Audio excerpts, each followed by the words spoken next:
दोस्तों आखिर डॉक्टर खराब दिमाग निकालकर दूसरे इंसान का दिमाग कैसे डालते हैं?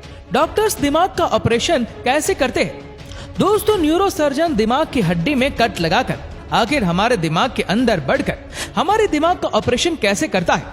दोस्तों आज आप इस वीडियो को शुरू से लेकर आखिर तक देखना, क्योंकि आज हम दिमाग के ऊपर फुल डिटेल जानने वाले हैं। वो जानकारी देने वाले हैं जो जानकारी आप सालों भर स्कूल में पढ़ने के बाद भी स्कूल से इकट्ठा नहीं कर पाएंगे। दोस्तों सबसे पहले मैं आपको बता दूंगा दिमाग के बारे में कुछ बहुत ही जरूरी जानकारी जो हर आम व्यक्ति को भी पता होनी चाहिए। ब्रेन हैमरेज के बारे में तो हर कोई जानता है। ब्रेन हैमरेज क्या होता है? अगर आप नहीं जानते तो मैं शॉर्ट में बता देता हूँ। ब्रेन हैमरेज एक ऐसी कंडीशन है जिसमें ब्रेन के अंदर मौजूद कोई ब्लड वेसल फट जाती है, जिसकी वजह से ब्रेन में ब्लीडिंग होने लगती है। ब्लीडिंग या तो ब्रेन टिश्यूज में होती है या फिर ब्रेन को प्रोटेक्ट करने वाली कवरिंग में होती है। ब्रेन की कवरिंग को मेनिंजिस कहते हैं और इन कवरिंग में 3 लेयर्स होती है। इन तीनों लेयर्स में ये जो मिडल लेयर्स होती है इसे आर्कनॉइड कहते हैं। ये लेयर हाईली वेस्कुलर होती है, यानी इस लेयर में बहुत ज्यादा मात्रा में ब्लड वेसल्स ट्रेवल कर रही होती है। इसकी वजह से कभी कभी इस लेयर्स में मौजूद ब्लड वेसल्स फट जाती है, जिसकी वजह से ब्लड लीक होकर इस लेयर में इकट्ठा होना शुरू हो जाता है। ब्लीडिंग ब्रेन टिश्यूज में हो या फिर आर्कनॉइड में, दोनों ही तरह की ब्लीडिंग ब्रेन को नुकसान पहुंचाती है। अगर ब्लीडिंग ब्रेन टिश्यूज में हो जाए तो इस केस में ब्रेन के सेल्स ऑक्सीजन न मिलने की वजह से मरना शुरू हो जाते हैं। और अगर ब्लीडिंग ब्रेन की कवरिंग में हो तो स्ट्रेस में ब्रेन की कवरिंग पलट भर जाने की वजह से स्वेल होने लगती है, जिसकी वजह से अंदर मौजूद ब्रेन की सेल्स पर दबाव पड़ता है। इस दबाव की वजह से इस रीजन से ब्रेन की सेल्स मरने लगती है। ब्रेन में ब्लीडिंग होने की बहुत सारी वजह हो सकती है, जैसे कि सर पर कोई गहरी चोट लग जाना, हाई ब्लड प्रेशर की वजह से ब्रेन की रक्त फट जाना, ब्रेन में ट्यूमर का मौजूद होना या फिर मरीज को कोई ब्लीडिंग डिसऑर्डर होना वगैरह वगैरह।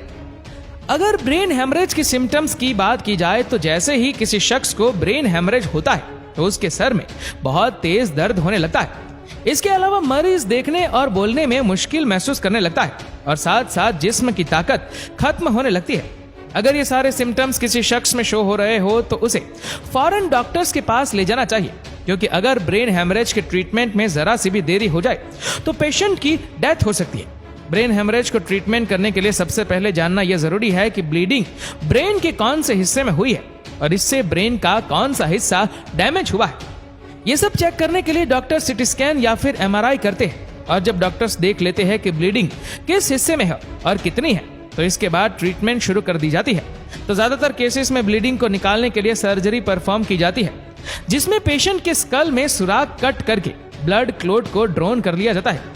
ट्रीटमेंट के बाद अगर मरीज में कोई फिजिकल एबनॉर्मैलिटीज देखी जाती है, जैसे कि चलने फिरने और बोलने में मुश्किल हो, तो इसे दूर करने के लिए फिजिकल और स्पीच थेरेपी की जाती है, जिससे कि जल्द ही मरीज सेहत पा लेता है और रोजमर्रा की अपनी एक्टिविटीज सही तरीके से करने लगता है। दोस्तों जानते हैं ब्रेन ट्यूमर के बारे में। दोस्तों ब्रेन ट्यूमर एक ऐसी कंडीशन होती है जिसमें हमारे ब्रेन के किसी खास हिस्से के सेल्स एबनॉर्मैलिटी ग्रो करके एक एक्स्ट्रा हिस्सा बना देते हैं। ब्रेन हमारे स्कल के अंदर मौजूद एक कॉम्प्लेक्स ऑर्गन होता है जो हमारी बॉडी की तमाम एक्टिविटीज को कंट्रोल करता है, मगर कभी कभी ब्रेन के किसी खास हिस्से के सेल्स एबनॉर्मैलिटी ग्रो कर ब्रेन के अंदर एक एक्स्ट्रा हिस्सा बना देते हैं, जो अपने आसपास मौजूद टिश्यू से टकराकर स्कल के अंदर प्रेशर क्रिएट कर देते हैं, जिसके नतीजे में पेशेंट में कुछ सिम्टम्स दिखाई देते हैं, जैसे कि सर में तेज दर्द होना, आई साइट का वीक होना, चीजों का डबल नजर आना, बोलने और सुनने में दिक्कत होना, बॉडी बैलेंस डिस्टर्ब होना, जिस्म का कोई एक हिस्सा सुन्न हो जाना या फिर मिर्की यानी एपिलेप्सी के दौरे पड़ना जैसी चीजें। ये तमाम सिम्टम्स ब्रेन ट्यूमर के पेशेंट को इनिशियल स्टेज में अपीयर होते हैं। ट्यूमर या कैंसर सेल्स में मौजूद DNA म्यूटेशन की वजह से होता है, जिसकी बहुत सारी कॉजेस हो सकती है, जैसे कि बहुत से लोग स्ट्रॉन्ग रेडिएशन वाले एरिया में काम करते हैं, जहां पर एक्सरे और अल्ट्रावायलेट रेडिएशन उनकी बॉडी को बहुत ज्यादा हीट कर रही होती है, जिसकी वजह से ये रेडिएशन DNA में म्यूटेशन क्रॉस करती है और इस म्यूटेशन के नतीजे में फिर सेल्स एबनॉर्मैलिटी ग्रो करने लगते हैं। इसके अलावा बहुत से लोगों में किसी जेनेटिकल डिफेक्ट की वजह से भी कैंसर या ट्यूमर होने के चांस रहते हैं और ये कंडीशन फैमिली में रन करती है। इसके अलावा कोई वायरल या फिर बैक्टीरियल इन्फेक्शन या फिर कोई स्ट्रॉन्ग केमिकल्स भी ट्यूमर क्रॉस कर सकते हैं। वैसे तो ब्रेन ट्यूमर मेल्स और फीमेल्स दोनों में होता है, मगर ये ज्यादातर मेल्स में देखी गई है। इसकी बड़ी वजह यह है कि मेल्स ज्यादातर घर से बाहर निकलकर काम करते हैं, जहां पर रेडिएशन और केमिकल्स ज्यादा होता है। ब्रेन ट्यूमर को जल्द से जल्द डायग्नोस करके ट्रीटमेंट करना चाहिए, क्योंकि अगर ऐसा ना किया जाए तो ब्रेन ट्यूमर की मौजूदगी की वजह से ब्रेन में बाकी सेल्स पर प्रेशर पड़ता रहता है, जिसकी वजह से बाकी सेल्स भी डेड होना शुरू हो जाते हैं और इस तरह भी पेशेंट की डेथ हो सकती है। ब्रेन ट्यूमर को ट्रीट करने के लिए सर्जिकल प्रोसेस परफॉर्म की जाती है, जिसे क्रेनियोटॉमी कहा जाता है। क्रेनियोटॉमी में पेशेंट के सर की चील को काट कर स्कल को ओपन करते हैं और फिर सर्जिकल इंस्ट्रूमेंट की मदद से ट्यूमर को काट कर बाहर निकाल लिया जाता है। सर्जरी के बाद रेडियोथेरेपी और कीमोथेरेपी का भी सहारा लिया जाता है, जिससे कि ट्यूमर के बाकी बचे सेल्स भी खत्म हो जाते हैं और दोबारा ट्यूमर होने के चांसेस बिल्कुल खत्म हो जाते हैं। दोस्तों, अब चलिए जानते हैं और देखते हैं कि दिमाग का ऑपरेशन कैसे होता है। दोस्तों, हमारा दिमाग हमारी पूरी बॉडी की सबसे अहम हिस्सों में से एक हिस्सा है। दोस्तों, हमारा दिमाग कई सारे प्रोटेक्टिव लेयर्स के पीछे रहता है। अगर कहीं ये दूसरे अंगों की तरह होता तो इस पर चोट लगने का खतरा भी उतना ही ज्यादा होता। ऐसे में आपके मन में इस तरह का सवाल भी जरूर आता होगा कि जब हमारा दिमाग इतनी सारी प्रोटेक्टिव लेयर्स के बीच में सेफ रहता है, तो फिर दिमाग का ऑपरेशन कैसे हो पाता होगा। तो फिर इसी सवाल का जवाब पाने के लिए और दिमाग का पूरा ऑपरेशन कैसे होता है, ये सब देखने और जानने के लिए देखते रहिए इस वीडियो को। दोस्तों, हमारे शरीर की बनावट में सबसे ज्यादा सुरक्षा हमारे ब्रेन यानी दिमाग को ही दी गई है, यानी कि इससे कई सारे लेयर्स के नीचे बहुत ही सावधानी से रखा गया है। इन प्रोटेक्टिव लेयर्स में सबसे पहले आता है स्कल, जिसे हम आम भाषा में खोपड़ी कहते हैं। जैसा कि आप सब जानते हैं कि हमारी खोपड़ी हड्डियों से बनी होती है, जो हमारे ब्रेन को अच्छे से प्रोटेक्ट रखती है।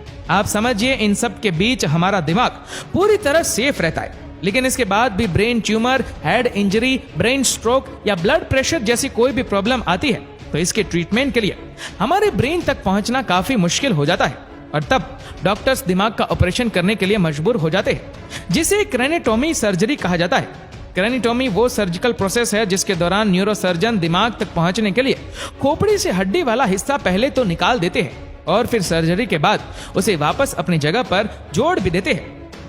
दोस्तों, न्यूरोसर्जन हड्डी में कट लगाने के बाद बोन फ्लैप को रिमूव कर देते हैं। दोस्तों, हमने आपको पहले ही दिमाग के ऊपर 3 लेयर्स होते हैं, इनके बारे में बताया था। इन्हें हटाए बिना दिमाग तक पहुंचना डॉक्टर्स के लिए काफी मुश्किल काम होता है। इसके बाद डॉक्टर्स इंस्ट्रूमेंट की मदद से दिमाग में मौजूद ट्यूमर को हटा देते हैं या कोई दूसरी परेशानी हो उसे तुरंत ठीक कर देते हैं। एक बार जब सर्जरी पूरी हो जाए तो डॉक्टर तब सबसे अंदर की लेयर को टांकों की मदद से सील कर देते हैं। उसके ऊपर मौजूद बोन फ्लैप को मेटल शीट और स्क्रू की मदद से वापस अपनी जगह पर सेट कर दिया जाता है। ये मेटल और स्क्रू लाइफ टाइम के लिए दिमाग में फिट हो जाते हैं और सबसे आखिर में सर पर लगाए गए कट को भी टांके लगा देते हैं। एक बार जब ये सारा प्रोसेस पूरा हो जाता है तो फिर सर को पट्टियों से बांध दिया जाता है ताकि वे घाव जल्द से जल्द भर सके।